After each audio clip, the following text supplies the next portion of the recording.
ప్రపంచ కార్మికులారా మేడే శుభాకాంక్ష.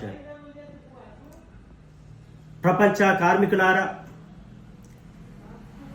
ప్రపంచవ్యాప్తంగా వెట్టి సాకిరీ గురైనటువంటి కార్మికులంతా 8 గంటల పని దినాల కోసం, కార్మిక హక్కుల కోసం 1884 అక్టోబర్ 7వ తారీఖు నాడు అమెరికా చికాగో నగరంలో కార్మిక సదస్సు జరిగింది. ఆ యొక్క సదస్సులో 8 గంటల పని దినాల కోసం, కార్మిక హక్కుల కోసం సదస్సు తీర్మానం చేసినాక 1886లో మే 1వ తారీఖున కార్మిక లోకానికి పిలుపునిచ్చింది. కార్మిక హక్కుల కోసం 8 గంటల పని దినాల కోసం పిలిపిస్తే 13,000 పారిశ్రామిక సంస్థలన్నీ మూతపడ్డాయి. 4 లక్షల మంది కార్మికులు రోడ్లపైకి వచ్చారు. రోడ్లన్నీ దిగ్బంధమయ్యాయి. దాన్ని పసిగట్టినటువంటి పారిశ్రామికవేత్తలు పోలీసుల ఉసిగొలిపి 1886 మే 4వ తారీఖు నాడు ఏ మార్కెట్లో లాఠీలు విరిగాయి, తూటాలు పేలాయి, కాళ్ళు విరిగాయి, తలలు పలిగాయి. 7 పోలీసు వారు, 8 మంది కార్మికులు ప్రాణాలు కోల్పోయారు. 9 మందికి మరణశిక్ష పడ్డది. కార్మికులకు 8 మందికి కఠిన గార శిక్ష పడింది.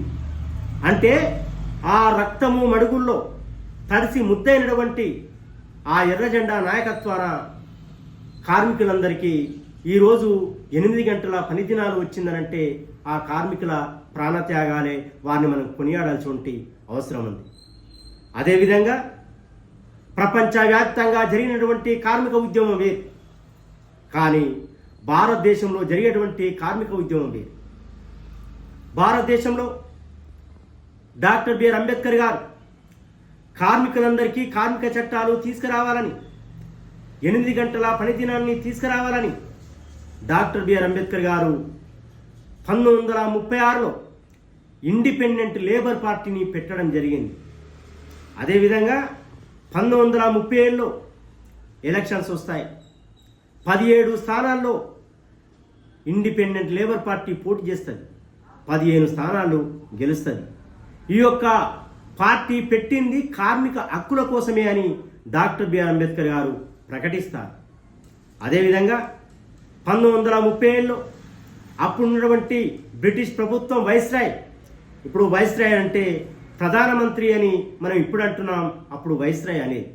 ఆ వైస్రాయ్లో దాంట్లో కార్మిక శాఖ మంత్రిగా పనిచేసింది డాక్టర్ బిఆర్ అంబేద్కర్. అదేవిధంగా ఢిల్లీలో 4వ కార్మిక సదస్సు జరిగినప్పుడు డాక్టర్ బిఆర్ అంబేద్కర్ గారు పాల్గొంటారు. అదేవిధంగా 1942లో పాల్గొంటారు. 1945లో 7వ కార్మిక సదస్సులో పాల్గొంటారు. నవంబరు 27, 28వ తారీఖు నాడు పాల్గొని ఈ దేశంలో ఉన్నటువంటి కార్మికులందరికీ 17 కార్మిక చట్టాలను తీసుకొచ్చింది డాక్టర్ బిఆర్ అంబేద్కర్. 17 కార్మిక చట్టాలను తీసుకొచ్చింది డాక్టర్ బిఆర్ అంబేద్కర్. అంబేద్కర్ లేకపోతే ఈ భారతదేశంలో కార్మిక చట్టాలు లేవు. అందుకోసం మేము అంటున్నాం, ప్రజలారా, ప్రజాస్వామికవాదులారా, సోషలిస్టులారా, కమ్యూనిస్టులారా, కార్మిక లోకం మీ అందరికీ చెప్పేది ఏంటంటే, చికాగో నగరం చేసినటువంటి ఆ అమరుల త్యాగాలతో పాటు భారతదేశంలో 17 కార్మిక చట్టాలను తీసుకొచ్చినటువంటి అంబేద్కర్ను, వారిని వీరిని ఇద్దరిని మనం కలిపి వారి యొక్క చరిత్రను చెప్పాల్సిన అవసరం ఉంది అని ఈ సందర్భంగా తెలియజేస్తున్నాం. అదేవిధంగా మేడే వేడుకల్లో డాక్టర్ బిఆర్ అంబేద్కర్ గారి ఫోటోను పెట్టాలని కరెన్సీపై అంబేద్కర్ ఫోటో సాధన సమితి జాతీయ కమిటీ పక్షాన మేము విజ్ఞప్తి చేస్తున్నాం. జై భీమ్, జై అంబేద్కర్.